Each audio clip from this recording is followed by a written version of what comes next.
తరచూ జరుగుతున్న ప్రమాదాలతో జనాలు బస్సు ఎక్కాలంటేనే జంకుతున్నారు. తాజాగా నంద్యాల జిల్లా ఆలగడ్డ సమీపంలో మరో యాక్సిడెంట్ జరిగింది. పేరాయిపల్లి మెట్ట వద్ద ప్రైవేట్ ట్రావెల్స్ బస్సును ఢీకొనడంతో ఇద్దరు చనిపోయారు. మరో 8 మందికి తీవ్ర గాయాలయ్యాయి. క్షతగాత్రులను నంద్యాల ప్రభుత్వ ఆసుపత్రికి తరలించారు. నిన్న సాయంత్రం హైదరాబాద్ నుంచి మైత్రి ట్రావెల్స్ బస్సు పాండిచ్చేరికి బయలుదేరింది. బస్సులో 33 మంది ప్రయాణికులున్నారు. అర్ధరాత్రి 12:30 ఇద్దరు ప్రయాణికులు మూత్ర విసర్జన కోసం బస్సు డ్రైవర్ను అడగ్గా బస్సును పక్కకు నిలిపాడు.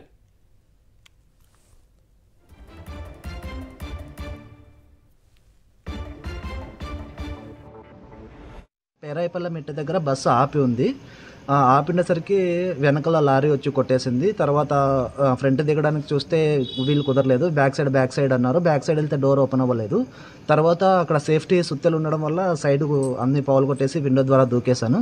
దూకి చూస్తే ఫ్రంట్ సైడ్ డ్యామేజ్ అయింది, బ్యాక్ సైడ్ డ్యామేజ్ అయింది. ఫ్రంట్ సైడ్ ఎట్లా డ్యామేజ్ అయింది? ఫ్రంట్ సైడ్ ముందు పక్క కూడా లారీ ఉండడం వల్ల వెనకల గుద్దిన లారీకి బస్సు వెళ్ళి ఫ్రంట్ లారీకి తగిలింది. ముందు పక్క డ్యామేజ్, వెనక పక్క డ్యామేజ్ అయింది.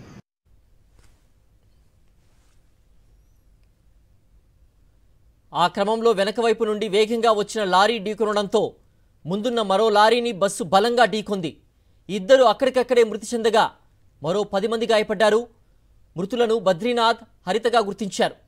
గాయపడ్డ వారిని నంద్యాల ప్రభుత్వ ఆసుపత్రికి తరలించి చికిత్స చేయిస్తున్నారు. ఘటనా స్థలానికి పోలీసులు చేరుకొని విచారణ చేపట్టారు.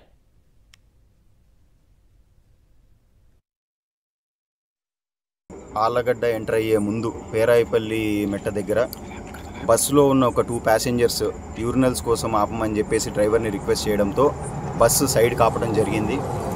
ఈ ఆగున్న బస్సుని వెనకాల నుంచి ఒక లారీ డ్రైవర్ స్పీడ్గా వచ్చేసి బస్సుని బ్యాక్ సైడ్ నుంచి డాష్ ఇవ్వడం జరిగింది. ఈ యాక్సిడెంట్ జరిగిన వెంటనే మనకి హైవే ద్వారా, మన పోలీస్ ద్వారా మనకి ఇన్ఫర్మేషన్ వచ్చింది.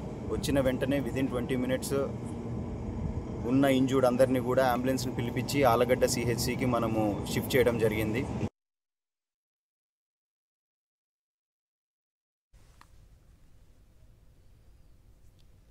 తమ బంధువులకు ఆరోగ్యం బాగా లేకపోవడంతో రాయచోటి నుండి హైదరాబాద్కు వెళ్లి తిరిగి వస్తున్న క్రమంలో ప్రమాదం జరిగిందని కొందరు చెప్పారు. ఆ సమయంలో తాము గాఢ నిద్రలో ఉన్నామని, ఒక్కసారిగా లేచి చూస్తే ఆర్తనాదాలు వినిపించాయన్నారు. తమకు కూడా గాయాలయ్యాయని తెలిపారు. మంచు వలన రోడ్డు సరిగా కనపడక ప్రమాదం జరిగిందని చెబుతున్నారని మరికొందరన్నారు. ఇక వరుసగా జరుగుతున్న రోడ్డు ప్రమాదాలతో ప్రయాణికులు బెంబేలెత్తిపోతున్నారు.